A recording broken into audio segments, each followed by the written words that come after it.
Good evening, everyone, and welcome. Thank you very much for joining us today. My name is Chris McElwee. I work at the Department of State as a Foreign Service Officer, and I'm going to be moderating the questions and answers today.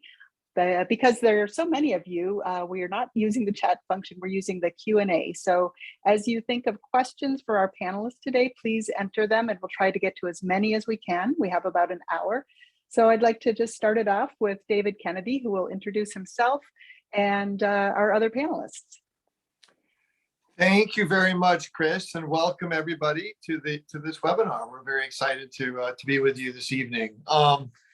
So this webinar, and we're excited, careers at the U.S. Department of State. In particular, I'd like to thank the National Society of High School Scholars for this opportunity and for their continued partnership on these programs. My name is David Kennedy. I'm a Foreign Service Officer, and I've been in the service for about 30 years. So I'm working in Washington now as the director of the Office of Citizen Exchanges in the Bureau of Educational and Cultural Affairs. In my office that I oversee, we oversee a wide range of exchange programs for American and international participants of all ages, but we do start with high school and we go all the way up through sort of, mid 40s and 50s. These include fully funded study abroad opportunities for high school students, which I encourage you to check out at exchanges.state.gov/high school. The Department of State is the country's oldest cabinet department. It is responsible for U.S. foreign policy and international affairs and comprises foreign service, civil service, locally employed overseas, generally that's referred to at embassies and consulates, and contract staff, working in nearly 40 bureaus and over 250 embassies and consulates in approximately 180 countries around the world. I've served in a wide range of posts, and I'm not going to get into it too much detail, but maybe we can touch on these things later. But as a Foreign Service Officer, I'm currently serving here in Washington, and I've served in many posts overseas, from India to Russia to Ethiopia to Geneva. So a wide range of places I've served in. And we have a wealth of talent on our panel. Joining me today are Allison Dower, an academic exchange specialist working in the Office of Academic Programs, and Stephanie Jensby, a strategic media analyst in the Office of Global Public Affairs. We will each tell you a little bit about ourselves and our individual paths leading to the department. But first, let me ask each of them to introduce themselves and pass it over to Allison. Allison, could you just briefly introduce yourself? Absolutely. Thanks, David. And thanks, everybody, for the invitation to be here today. My name is Allison Dower, and I work, as David said, in the Office of Global Educational Programs. I currently work on the Humphrey Fellowship Program, and I am a civil servant at the U.S. Department of State. I'll stop there for now. Fantastic. Thank you. And then and over to you, Stephanie. Please introduce and yourself and the work you're currently doing and have been doing. Thank you. Thank you, David. Good evening, everyone. I am also a Foreign Service Officer like David, and I am currently working in the Bureau of Global Public Affairs as a Public Affairs Officer and Strategic Media Analyst. I have also served in South America, North Africa, and Western Europe over 18 years now. And I'll leave it at that and hope to be able to answer some of your questions and motivate you to apply to work with state. Thank you, David. Thank you very much, Stephanie. And now all of you here tonight, I hope everybody's starting to put in some questions. I can see some questions coming in, but as we get the questions and have a chance to look at them, and all of us will, let me go back to our panelists and ask a question. Maybe I could ask myself first. A little bit, how do we got to where we are? And I'll say it briefly, and everybody has a chance to think about it, because you're all thinking about your futures as well. Well, where I got, for me in the Foreign Service, I'll be absolutely honest, probably I was just reflecting on that. My first real connection to it was in high school was a Russian literature class, and I took excellent Russian literature in high school, and I had a fantastic teacher who introduced me to that, which opened up a whole world to me in the area of Russian history, Russian studies, which I have, as you can see, I have a little bit of gray beard, and I go back a little bit. And so in the 80s, the Soviet Union was the principal issue for us in foreign policy. There are many other issues, but that was probably the one in the Cold War that dominated. So I gravitated towards that.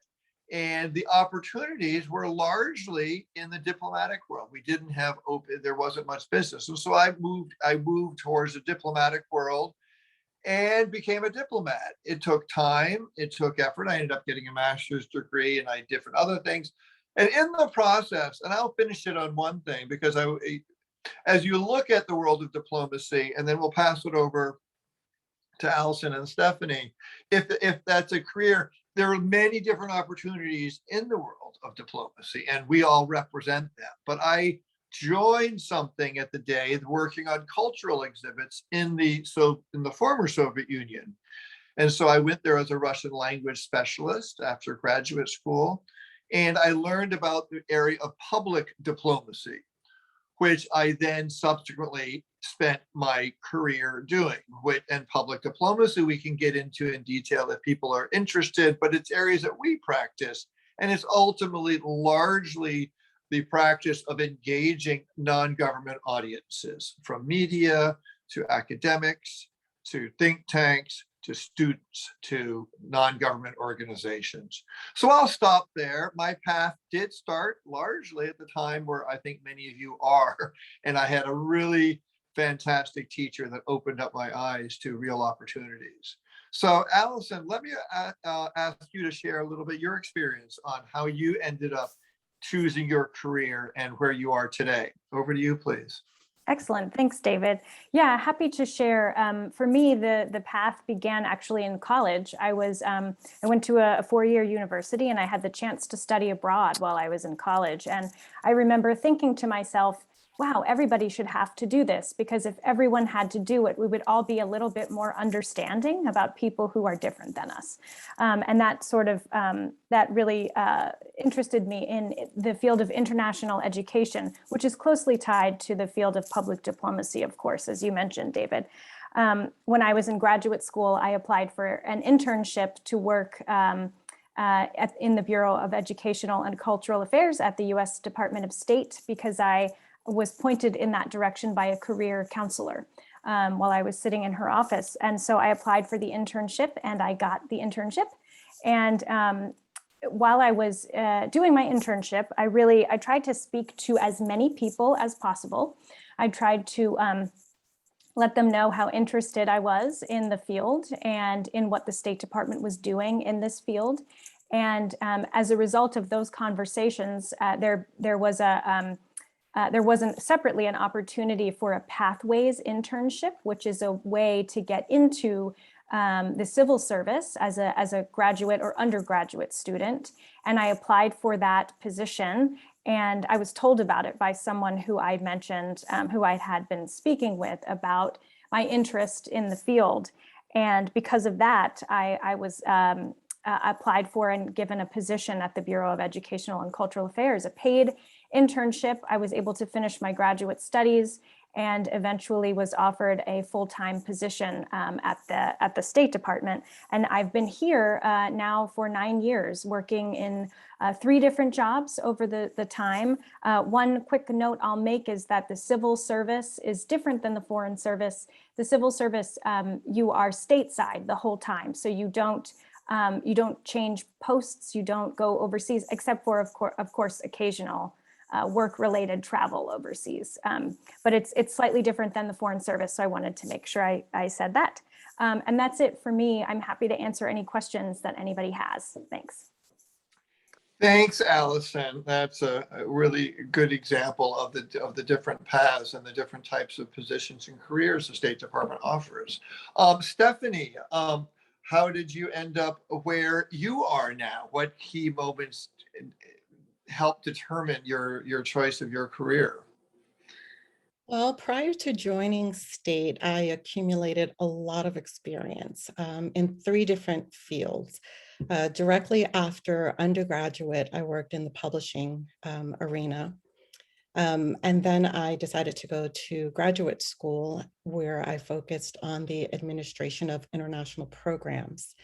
That sort of took a turn towards healthcare programs. And I had a couple of practicums, one in Bolivia and then one in rural North Carolina, providing public health care programs for the folks in Bolivia. There were young teenage mothers who had been abandoned by their families. And in the United States, I was helping migrant and seasonal farm workers. But the whole aspect of it was around international program management. After that, I sort of segued into promoting international travel and educational experiences. So a quick summation, I had prior work experience that involved some travel before joining state. But I like to think of that experience as representing everything I was interested in: cross-cultural communication, use of foreign language, and a focus on public service. And it was after 9/11 that I decided to join the State Department to put some of my skill set into practice. Um, and I'll leave it at that. Fantastic. Thank you so much. Now we really I'm looking, we have some great questions coming in, and I think we're all going to take a chance at going through them. And so we will kind of self-moderate and take turns picking questions to answer. So maybe I'll start, and then we'll, after myself, Allison, and then Stephanie, and we'll keep going around. So if you in the chat room or in the Q&A room, if you have a question for somebody in particular, do indicate that maybe out front. But I did want to highlight, there was a question, I think it's a good one, from Drake Leary. I'll start out with a question that, what educational major should an aspiring foreign service officer go for? And I think that's a great question for people like you at this time to think about. And I reflect back on myself and looking back over the people I've worked with, myself, and the different careers and the types of people who I've encountered in the State Department, in the Foreign Service.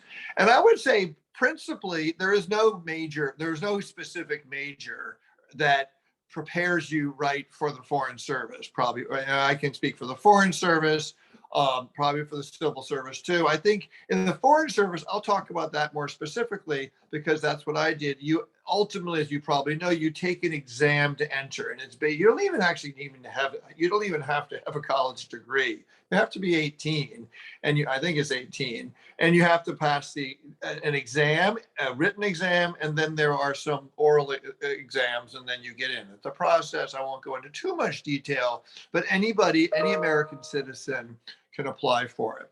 And in my career, I've seen a wide range of excellent people. You may think that I should do international relations or I should do history, and that may help to a certain extent, but ultimately some of the unusually excellent Foreign Service officers that bring tremendous diversity to the Foreign Service will be a biochemistry major or an environmental scientist or a person who studied literature and poetry. It's a wide range. I think in the end, it's a commitment. The skills needed in the Foreign Service are strong people skills, are strong communication skills, analytical skills, management skills. And what the Foreign Service looks for is a tremendous diversity of people to apply in geography, in range, in age, in sex, in ethnic, in all sorts of issues. And so I think that's incredibly important. And so back to the question, there isn't one, and you might think there's some traditional ones. And so I think as you go, if you're interested in the Foreign Service, pursue your education and continue to look at it, and it's always an opportunity to do it at whatever stage of life you want, and there's no age at all. You can do it up to a certain point, up to the retirement age. So I'm going to stop there and pass it over to Allison, and then she can hand the baton on, and we'll go around. So thank you very much for that question. Great, thanks, David. I'm going to answer Luca's question, which is, what does the civil service and in turn a civil service officer do? Thanks for this great question. The civil service is, sort of broadly speaking, it is generally government officials who work here in the United States. It is people within the Commerce Department, people within the Department of Education, but also, of course, at the State Department. And civil service members are all across the country, working in various governmental departments. I would say in turn, what does a civil service officer do? It depends on their position that they're in. For example, what I do every day is I help to manage a grant that manages one of our large exchange programs that's funded by the US Department of State. That means that I'm in touch with our grantee partner about managing the overall fellowship program that I run. There are civil servants who are lawyers, who are teachers, educators, who work in public affairs. There are many different ways to talk about what a civil service officer does, and it depends on where they're working. I will take a shot at having answered that question. And if there's anything that Stephanie or David would like to add, I would welcome their additions. Thanks.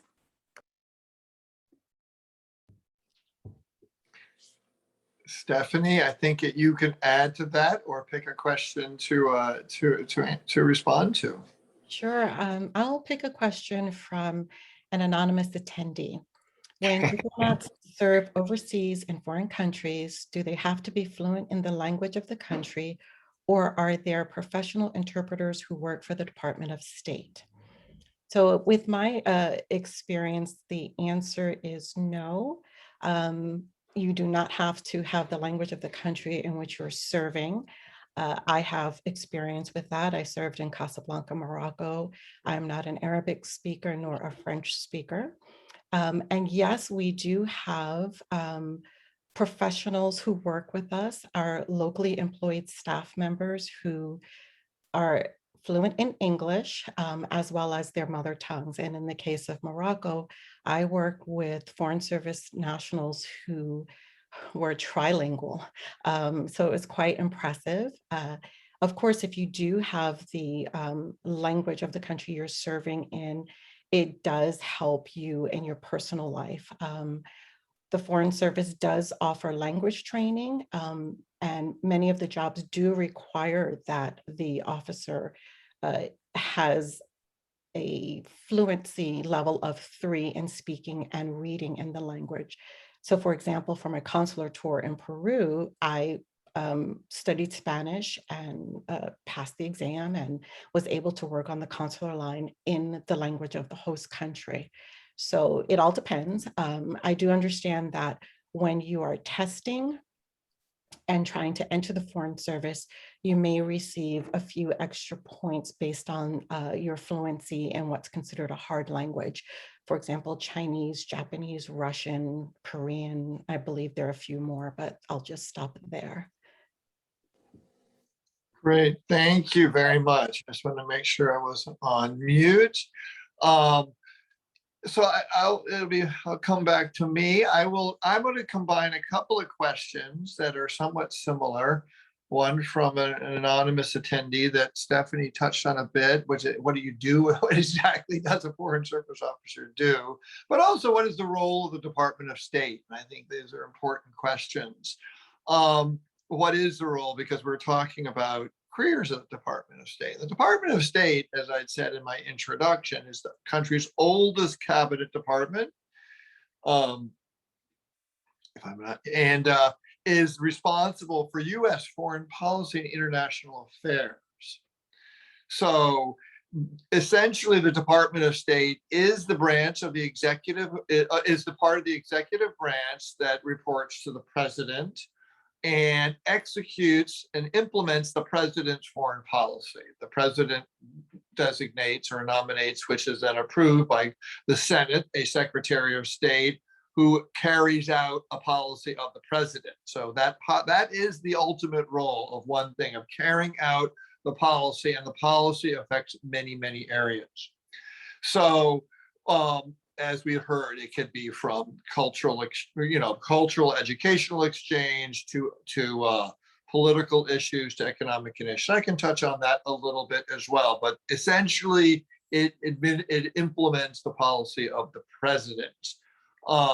And these policies, of course, ultimately change a little bit changed by the presidency. But if you look over the course of the history of the United States, there is a considerable consistency because of a country like the United States does have consistent interests and values that are captured and supported by all the American people. Policies do change, whether it's trade or things of that sort, but of course, broadly. So that's one thing broad. That is what the Department of State does. There's a tremendous range of issues, but it's focused on foreign audiences principally and engaging.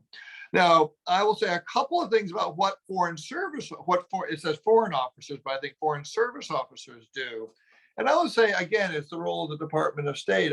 I've worked overseas. Foreign service officers primarily, for most of their career, work in embassies and consulates overseas, carrying out that policy of the president and the Secretary of State in the country assigned. And they can be in different areas, but I will highlight one thing in particular. Probably the number one priority for American officers overseas in embassies is to represent and protect and support Americans and American interests. And that is one important way through that is through our consular office. And there's a whole, in the Foreign Service, you have different areas you work, but the consular area is an incredibly important area because they are an area that actually have and support American citizens overseas. Is something called American Citizen Services. Whenever there is a crisis or anything happens, an incredibly top priority is for embassies to support Americans. That was very, very true during the COVID pandemic. I was in India at the time, and we spent probably 2 months after the outbreak, perhaps longer, sort of 24/7 repatriating Americans back to the United States and chartering flights, getting this, arranging. It was an incredibly important work, but that we dropped everything to support American citizens. And that was one example of a crisis, but it could be you lost your passport and you need a passport when you're stuck wherever you are traveling.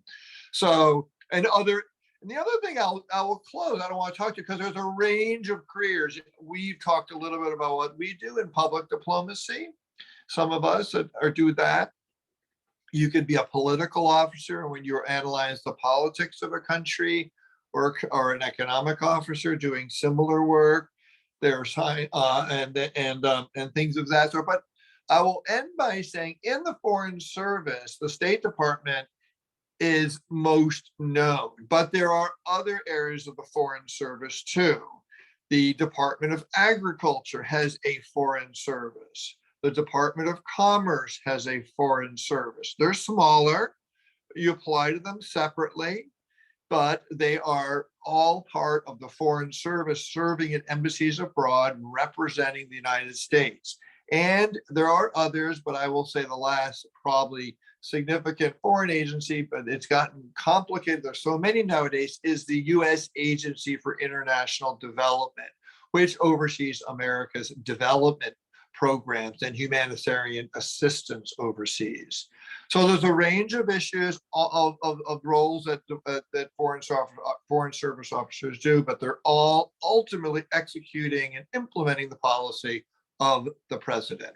So I will stop there and we'll pass it over to Allison again, please. Over to Allison. Great, thanks, David. I'm going to answer another anonymous question.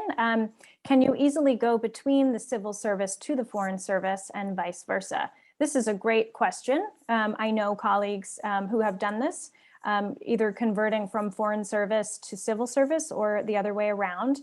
I can't say that I've ever heard of someone going from one to the other back to the other. Usually it's just one way. There are definitely ways to do this. In fact, I think there have been avenues to making this a bit easier for folks to do, especially when there are colleagues who have kids who need to be sort of, who need special attention or need have certain health situations where they need to be in the United States for care. I know for a fact that this has been done, and I think, from what I understand, it's fairly easy at this point. And I will stop there. Okay. And- Yeah, Stephanie.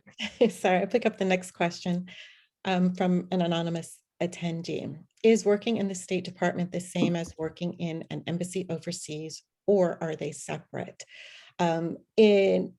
We both, well, we meaning stateside and overseas, both are dedicated to implementing the president's foreign policy goals. It's done differently, of course. One of the biggest differences that I experienced from being overseas or being in Washington, D.C.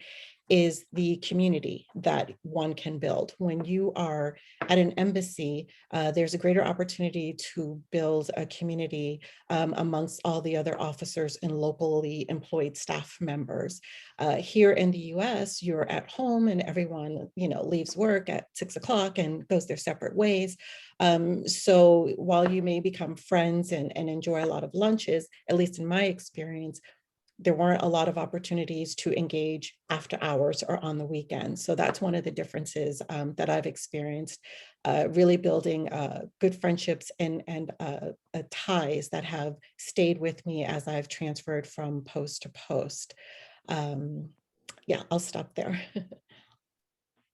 Great, thank you. I guess it's back to me, and then we'll keep going around. There was a question from an anonymous attendee, since it's seems somewhat addressed to me. I will take it on, saying David Kennedy mentioned how he works in public diplomacy, e.g. non-governmental organizations, think tanks, community leaders, etc. What exactly does that work entail, and what department does he work for in that? Now, that's a good question, and give me a chance. I will certainly talk about public diplomacy.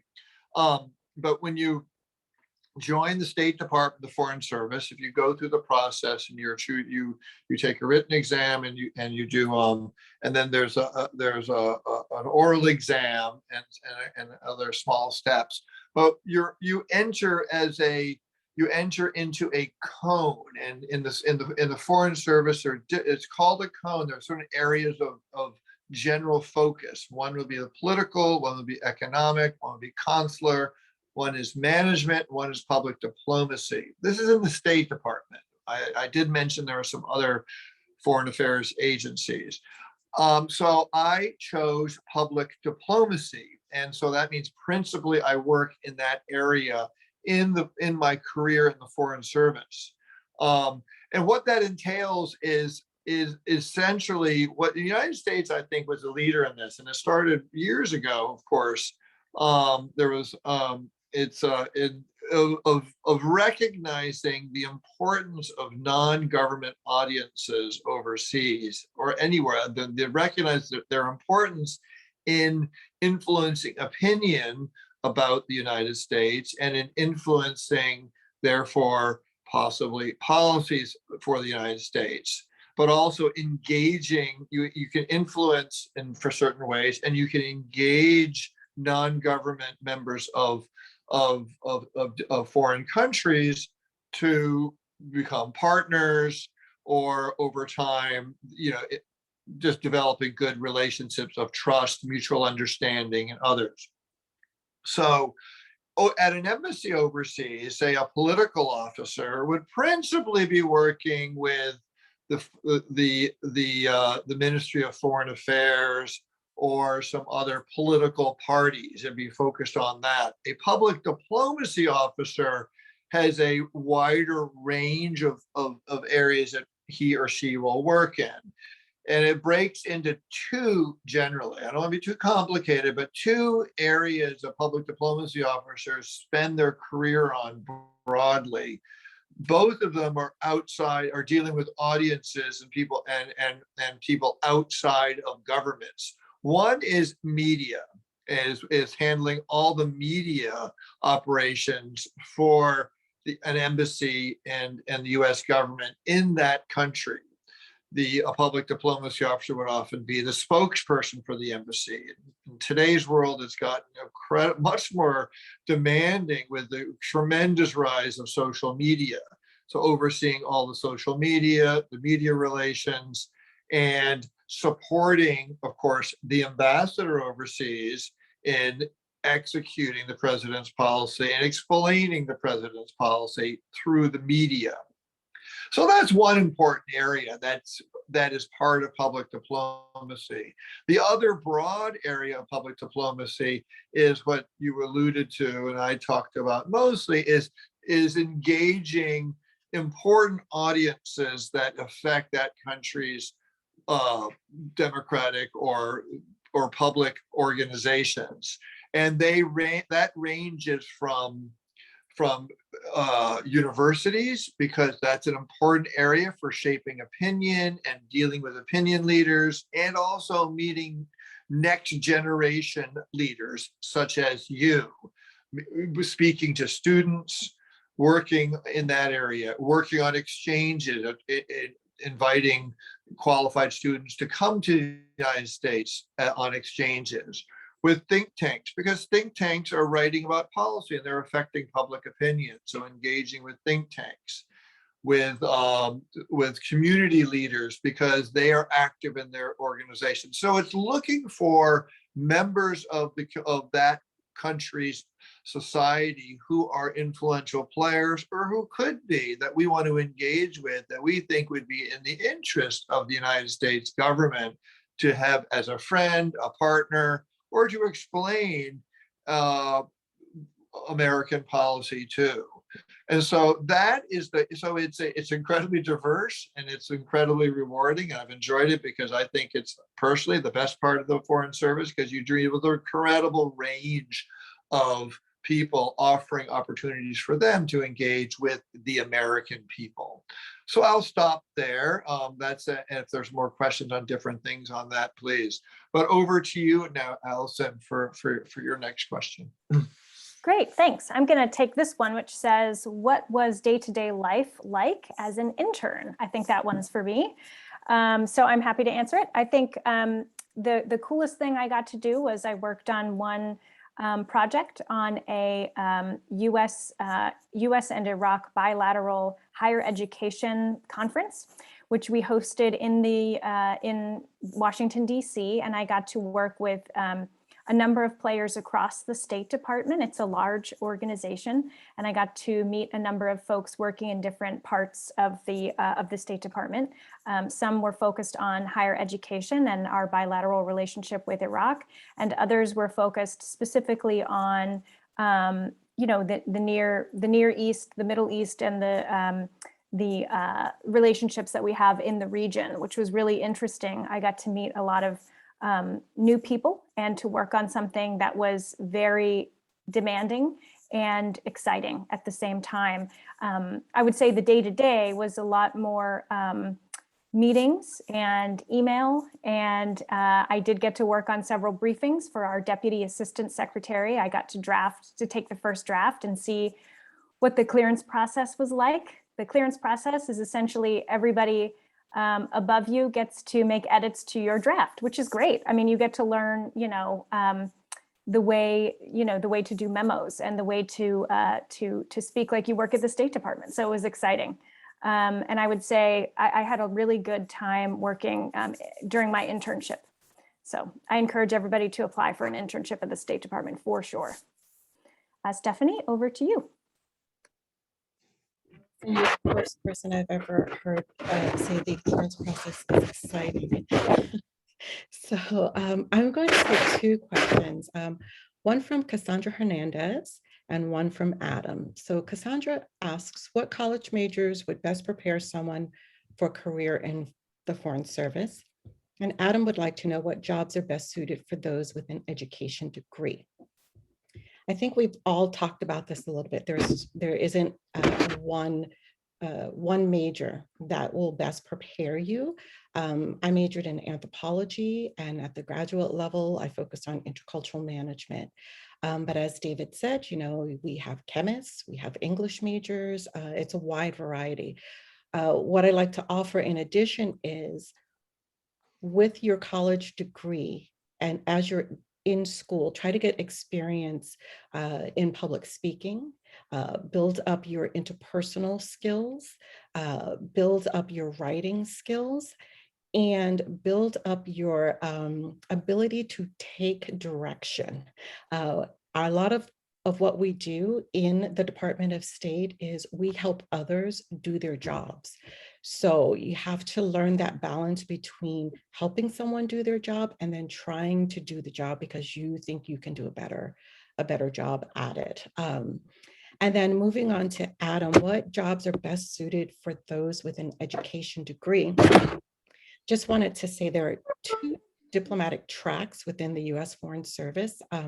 Someone can become either a Foreign Service officer, which involves advocating for the U.S. and its citizens, or a Foreign Service specialist. A Foreign Service specialist provides critical logistical support for diplomatic operations. One thing that comes to mind with someone with an education degree is perhaps being a regional English language officer within the public diplomacy field.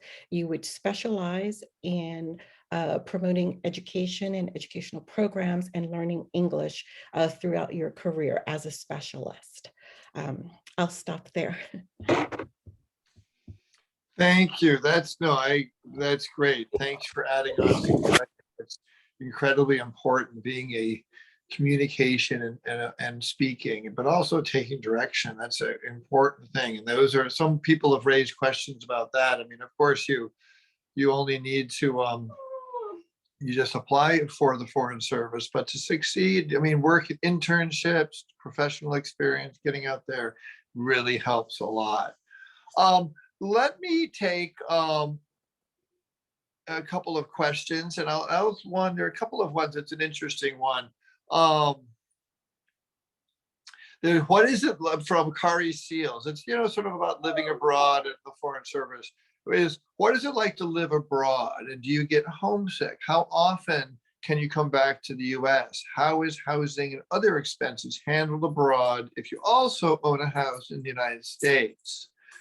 Well, that's a great question. I would say, the Foreign Service, and this, I mean, the Foreign Service is ultimately a bit of a lifestyle choice, and you commit to living overseas. And so when you're assigned overseas, you could be overseas for quite a while.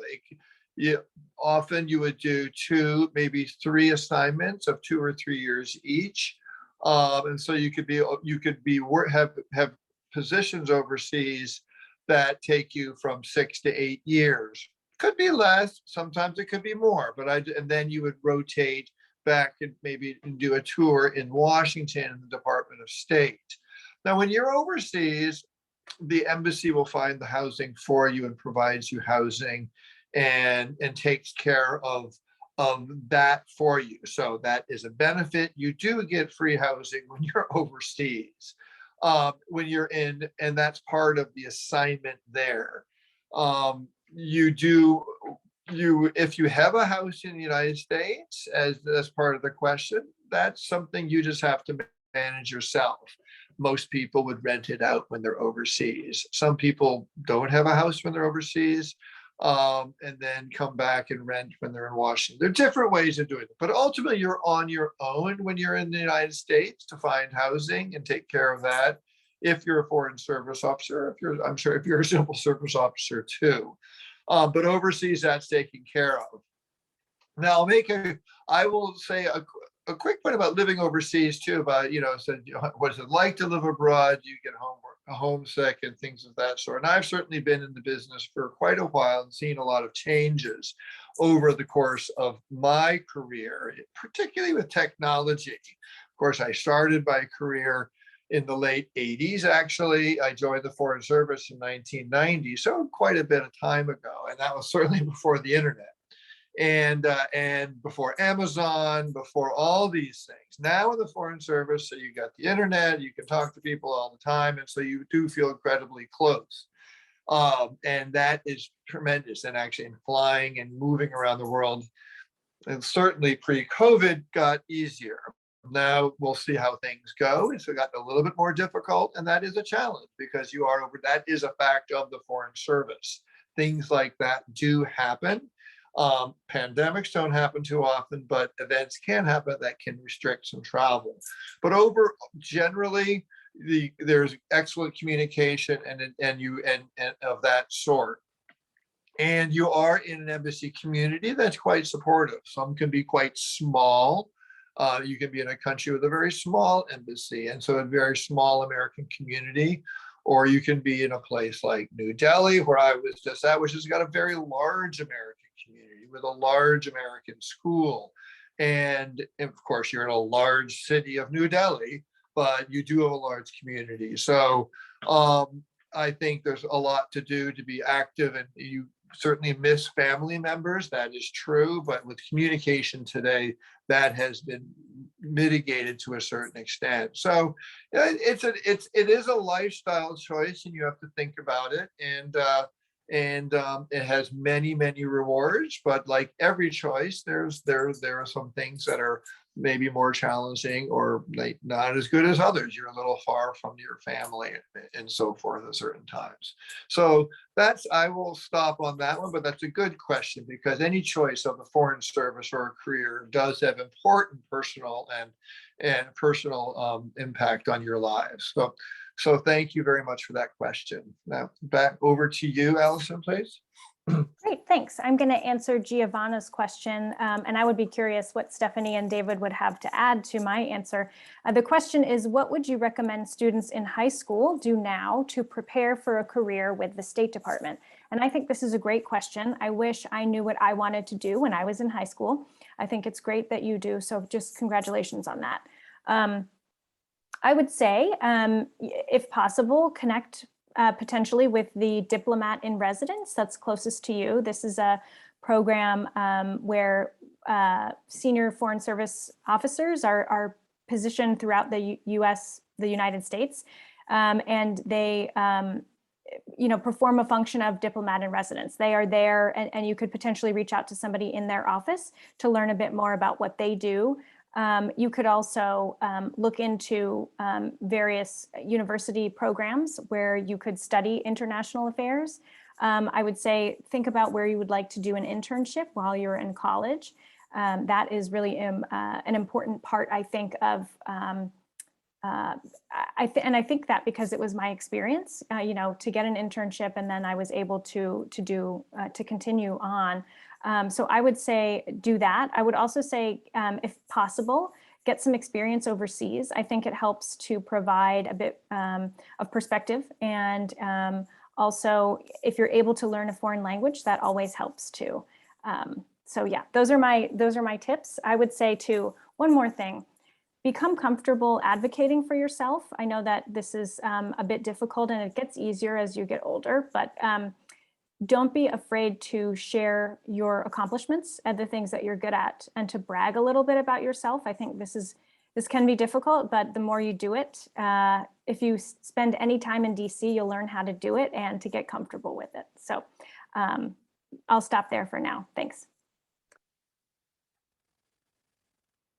I would also agree, if at all possible, to get some experience overseas. There are scholarship programs that will take you overseas, and you will travel with adults, and you will have structured activities, and you may have the possibility of living with the host family. Of course, we're thinking post-COVID, but I would just echo what Allison said here, to see to have that experience of how you would fare abroad. You learn a lot about yourself in that particular situation.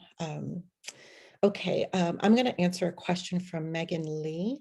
What does the process look like of getting assigned a post abroad? Do you ever get to choose? I like to refer to this process, it's called the bidding process for Foreign Service officers, as your parents giving you the choice of a vegetable. You're going to eat a vegetable, but you get a choice. So by that, the vegetables are the posts that are open and seeking new officers, rotating in. And you have to do your research. And as Allison said, advocate for yourself. Why would this assignment be a good fit for you? But also, why are you a good fit for this assignment? And for your first 2 tours, you go through this process, and you have a dedicated officer who's working along with you. You present your choices, and then you get assigned where you get assigned. So, you have your plate of vegetables, but you don't always get the one that you want. That happens for the first 2 tours. You are directed. At your 3rd tour, you have to lobby for yourself. You are doing the research. You are reaching out to the incumbent in the position. You are reaching out to your lateral colleagues, people you've perhaps supervised during your first 2 tours, and also your supervisors, for references. And you advocate very hard, you interview, and the luck of the draw, perhaps you get your top choice, perhaps you don't. I have only received my top choice, I think, twice over the last 6 tours. But at the end of the day, it all works out. And not to be too philosophical, but I ended up where I needed to end up. There's always lessons to learn, and you always fare better than you think in a post that you didn't think you wanted to go to. So maybe David could add to that. Well, that's a good question. I mean, a good response, and I'm not sure if I can add too much to that, because I really agree with your answer, and I think you don't know what's going to come out. And I just think more in a separate life experience. Every disappointment, every challenge, every obstacle, every good thing has a positive outcome, I think. And you can look at different things, and I think there are many opportunities to make choices, or that will influence the path you take in life. And I would embrace them, because doing the best you can at any moment will always help you in the next stage. And you never know where it's going to happen. I mean, within the Foreign Service, yes, I've been able to choose some of my posts, not all of them, just like Stephanie, but sometimes something will come open unexpectedly with a unusual, you'd never thought would be there, and you just happen to be right there at that moment, and you can take care of that opportunity. So I think it's important to be prepared, be open-minded, and embrace opportunity, and do the best you can, as I think both of my fellow panelists have talked about, in terms of internships and experiences, and just embracing them, and because you can help put yourself in that position. Speaking of put yourself, I'm going to take a couple of questions and combine a couple. Again, we've talked about languages a bit. And one question from Christian Oliver is, I would assume learning a foreign language is incredibly beneficial, but it is entirely necessary. And also, as to serving in another country, how long would you serve abroad? And another one about somebody anonymous, for students who earned a seal of biliteracy, would they be more competitive? Now, and then there was another question earlier about what opportunities for high school students. And I just want to highlight a couple of things, and it's partly repeating things, but learning a foreign language prior to the Foreign Service can be beneficial, but it is not necessary. It can be beneficial because, as I think it was Stephanie put it, yes, for certain languages, not only, but certain critical languages, if you have a fluency level in them, that can give you a step up, not a guarantee, but with an extra couple of points, for so to speak, in the application process. Because yes, we are in the State Department looking for people who can speak hard critical languages, and because that is important overseas when you're working in a country that speaks that language, be it China, be it Russia, be it Korea, be it countries of that sort, India having Hindi, for example. Now there are I will mention, so that's a couple of points there, but if you don't have a language, you certainly get into the Foreign Service, because the Foreign Service will teach you the language. We have something called the Foreign Service Institute. So if you're assigned to China and you don't speak Chinese, they build in a process to learn the language. And they actually give you 2 years of study for certain languages, including Chinese. And so you achieve a level of spoken and written and reading Chinese Mandarin, which is enough for you to be a professional in that country. Obviously, you improve. So that's very important. Similar for Russian, you can do it for Hindi, for many, many languages, very small languages too. So that's really important. And I did want to, I think, gosh, I think that was, maybe there was one other thing I was going to say. I lost my train of thought on that, going off on the languages, but I think it is very important to do. Oh yeah, the last thing I wanted to say that, and in many of you may know this, but in the office that I work, and many of you, we do offer opportunities for high school students to study critical language. It is called the National Security Language Initiative, which offers academic study in languages such as 8 critical languages. If I can name them, I'd probably be very good. Russian, Chinese, Arabic, Korean, Hindi, and I will probably, there are a couple of others, maybe others, I will work up and look it up, but there are opportunities to go study overseas in those languages and then go on that path, paid for by the United States government if you're qualified. So languages are very important, but not essential. But I mean, to get into the Foreign Service, but once in the Foreign Service, you have it. I, for example, speak Russian and French quite well, and a little bit of Hindi. Not too much Hindi, but I did study Urdu and Hindi for a while, so I'm functional in it.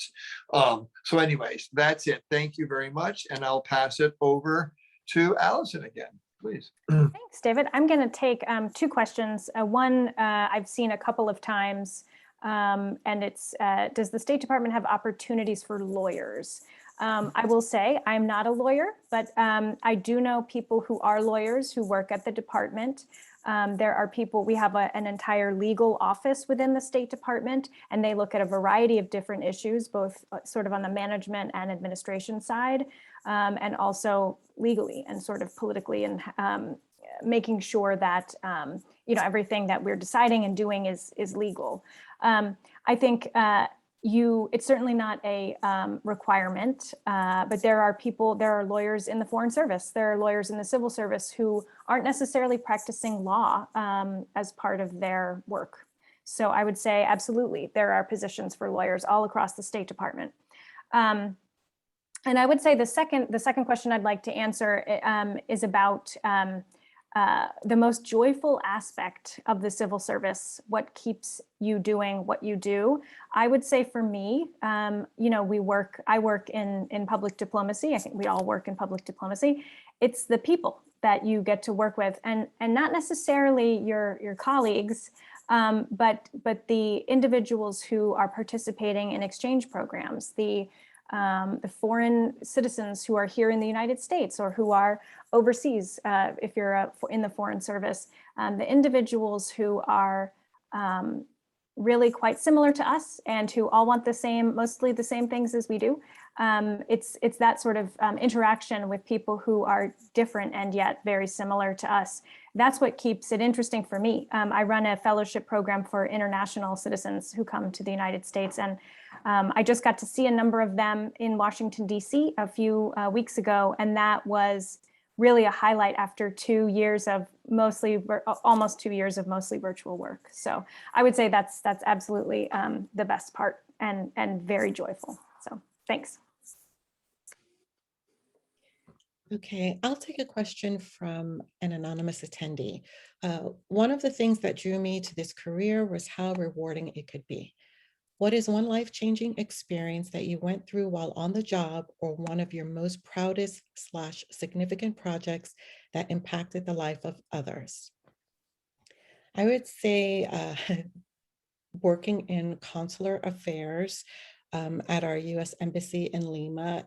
Not only was it one of my favorite tours, it was one of my favorite tours because I felt that we were making a direct impact, not only on the lives of the Peruvian citizens who were seeking visas to travel to the United States or seeking visas to move to the United States, but we also helped American citizens who found themselves in need while abroad. And one of the most significant experiences I had, sorry to say it's a little sad, but while rotating through the American Citizen Services, really being able to help Americans back in the US process through the death of a loved one overseas. It's mission critical work. It's very upsetting to you on a personal level, but just knowing that I was able to help American citizens understand the process, help them repatriate bodies back home or get property that was left back to them was very impactful. As well as on the positive side, being able to verify and create a consular record of birth for a new American citizen. Those were the fun things, you know, you get to say, hey, this is a new American citizen when a child is born to Americans overseas. So for me, working in consular affairs, specifically in the American Citizen Services, provided the most positive, rewarding experience. Great, Over to thank you. you. I know, great example, and it's so important, our work supporting Americans overseas, and that's one example that's incredibly important to individual and members of individual Americans and families. So we're running short on time. I think maybe if we go through it, try to take one more question each. But I want to highlight, try to do two a little bit. So what does the State Department today need most from new applicants? What qualities are important in foreign service officers? And then there was another one about military service and skills and relating to the State Department. But I'm going to try to do quickly on both. But the first one from Darren, excellent question. I would say probably one of the top priorities. We've talked about, you know, there's no degree or something like that. It's good to be a good communication, you be a manager, this and that. But I think most important, what the State Department and Secretary Blinken has made a top priority, and certainly President Biden has too, is having the Foreign Service represent the diversity of the American people. It hasn't always done that, and you know, traditionally it was a bunch of white men doing it, to be honest. But now a priority in the Foreign Service, and it has been for a while, but certainly in this is making for the full diversity, whether it's gender, ethnic, race, religious, physical diversity across the board. And I think that's very important. And I think that and that brings a real richness. And I've seen that change over my career. And I think it brings a real tremendous more richness to our ability to represent America to foreign audiences. And so that's what I would highlight that. So I think, and that is an important area. And I just quickly say on military service, I'm not sure if I grasp the question, and it says, are there still State Department skill areas inside? We work very closely with the military overseas, and I think there are military officials at embassies generally there is a whole career there. It's a tremendous career in the military, and we have the utmost respect with the military, work very closely with them. With military, there's a sort of a triangle: State Department, diplomacy, military, and development. And so and as a military officer, at any time you could join the State Department if you want to take the Foreign Service exam. Skills, they're slightly different, but the military has a very mission-oriented approach, and the State Department has other skills of developing more analysis and support and managing relations and policies, slightly maybe a longer term focus in countries. I don't want to say that too much, but they're different. They're very complementary types of skills that are both incredibly important to the United States abroad and representing the United States. So thank you for those questions. Over to you, Allison. Great, thanks. I will take a question about presenting yourself. Any advice on presenting yourself for internships and exchange programs? I would say absolutely be authentic. Make sure that you are telling a story that is true to you.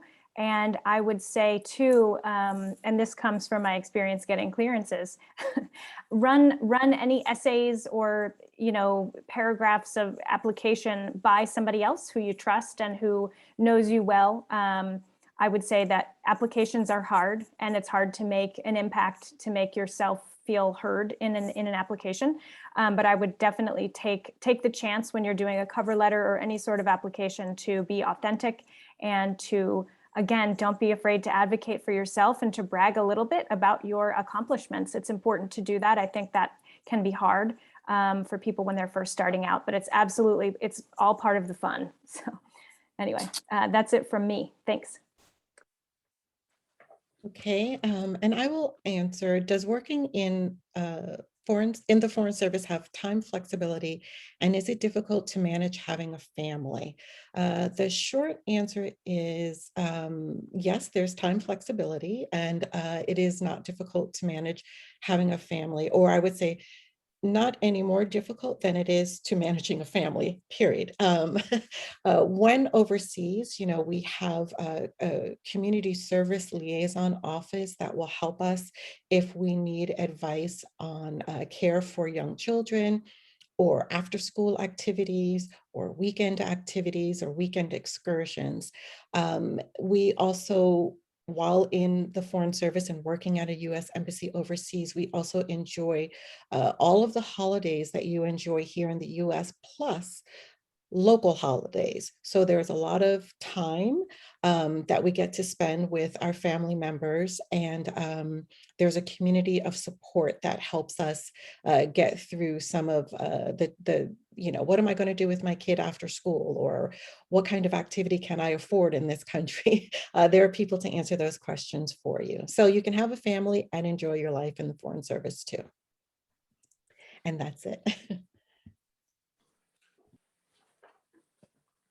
Well, thank you all for your questions. There's many, many questions, and we're unable to get all of them.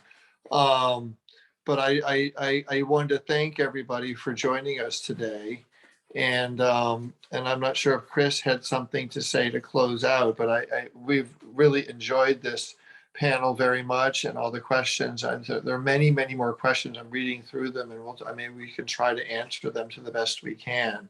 But I wanted to thank my fellow panelists for joining me today, and for the organizer putting it together, and all of you who have joined us. I hope all of you got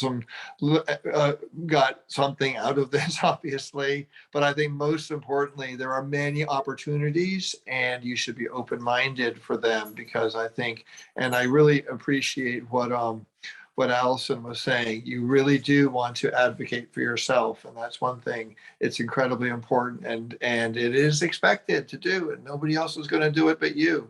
So you might as well do it, and understand how to do that in a good way.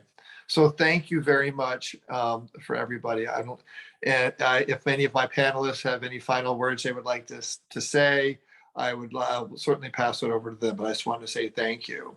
Allison or Stephanie, please, over to you. Just thanks to everybody, and best of luck. I hope, I wish you luck in your future careers. Same here. We'd like to wish everyone good luck. And I'm very happy to know that there are quite a number of you out there looking to engage in international affairs and to do hard things in your life. That's very nice to know. Best of luck.